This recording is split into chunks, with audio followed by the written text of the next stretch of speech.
আল্লাহ বলেন ফাআম্মা মান তাগা ওয়া আথারাল হায়াতাদ দুনিয়া, যেই আমার বান্দা বান্দি আমি আল্লাহর বিধানের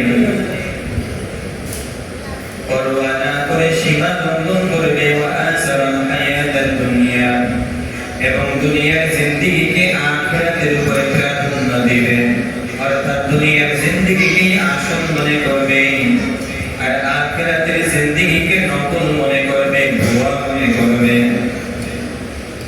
সেইটা মনে করার পরে আল্লাহ যেটা বলছেন সেটা করে না, আল্লাহ যেটা করতে বলছেন সেইটা করে না, আল্লাহ যেটা ছাড়তে বলেছেন সেইটা পরিত্যাগ করে না। রব্বুল আলামিন পরবর্তী আয়াতে জানিয়ে দেন ফাইনাল জাহিমা হিয়াল মাওয়া, ওই ব্যক্তির ঠিকানা হবে জাহান্নাম। জোরে বলি নাউযুবিল্লাহ। পক্ষান্তরে আল্লাহ বলেন ওয়া আম্মা মান খাফা মাকামা রাব্বিহি, আমার যে বান্দা বান্দি আমি আল্লাহ রবের সামনে দাঁড়ানোকে ভয় করবে, সেই অনুযায়ী নিজেদের জিন্দেগিকে পরিচালনা করবে। ওয়া আম্মা মান খাফা মাকামা রাব্বিহি, যেই ব্যক্তি আল্লাহ রাব্বুল আলামিনের সামনে দাঁড়ায়া জিন্দেগির হিসাব দিতে হবে এই ব্যাপারে যারা ভয় রাখে, ওয়া নাহান নাফসা আনিল হাওয়া, এবং নিজের নফস প্রবৃত্তি যেটা করতে চায়, গুনাহের কাজ করতে চায়, মালে ভেজাল দিতে মন চায়, আল্লাহ আদেশ করেছেন সেই আদেশ মানে না, আল্লাহ নিষেধ করেছেন সেই নিষেধগুলো বর্জন করে না। আল্লাহ নামাজের জন্য কোরআনে 82 জায়গায় আদেশ দিয়েছেন, নসিহত পেশ করেছেন, কিন্তু নামাজ পড়ে না। আবার একদল বান্দা আছে, বান্দি আছে যারা নামাজ পড়ে, কেন পড়ে?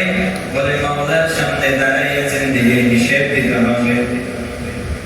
এবং ওয়ানাহান নাফসা আনিল হাওয়া, গুনাহ করতে মন চায় কিন্তু গুনাহ করে না।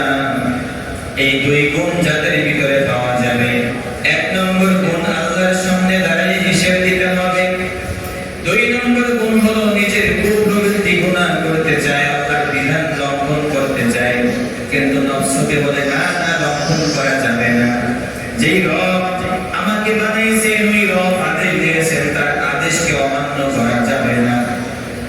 এরকম মন মানসিকতা যারা লালন করে, আল্লাহ রাব্বুল আলামিন তাদের ব্যাপারে চূড়ান্ত ঘোষণা করে দেন ইন্নাল জান্নাতা হিয়াল মাওয়া, তাদের ঠিকানা হলো জান্নাত। বলে সুবহানাল্লাহ।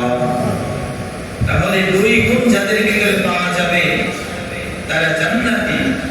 এক নম্বর গুণ হইল আল্লাহর সামনে দাঁড়াইয়া প্রত্যেকটা বিষয়ের হিসাব দিতে হবে।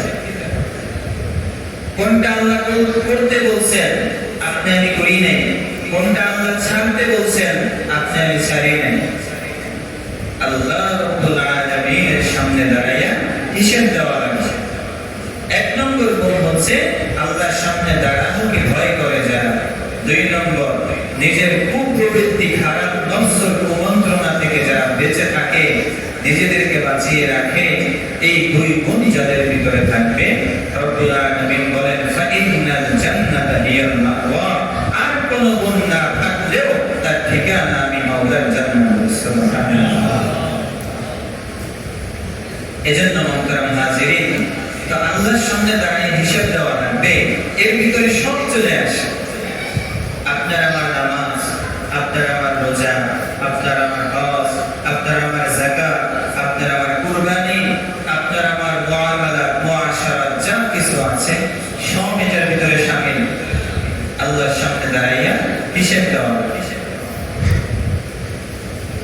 এইজন্য আল্লাহ রাসূল সাল্লাল্লাহু আলাইহি ওয়াসাল্লাম হাদিসের ভিতরে বলেছেন যে আমার উম্মত বুদ্ধিমান উম্মত, ওই উম্মত যে উম্মত দুনিয়ায় চলাফেরা করে, সবকিছু ঠিক আছে, কিন্তু আল্লাহর বিধান অনুযায়ী নিজেদের জীবনটাকে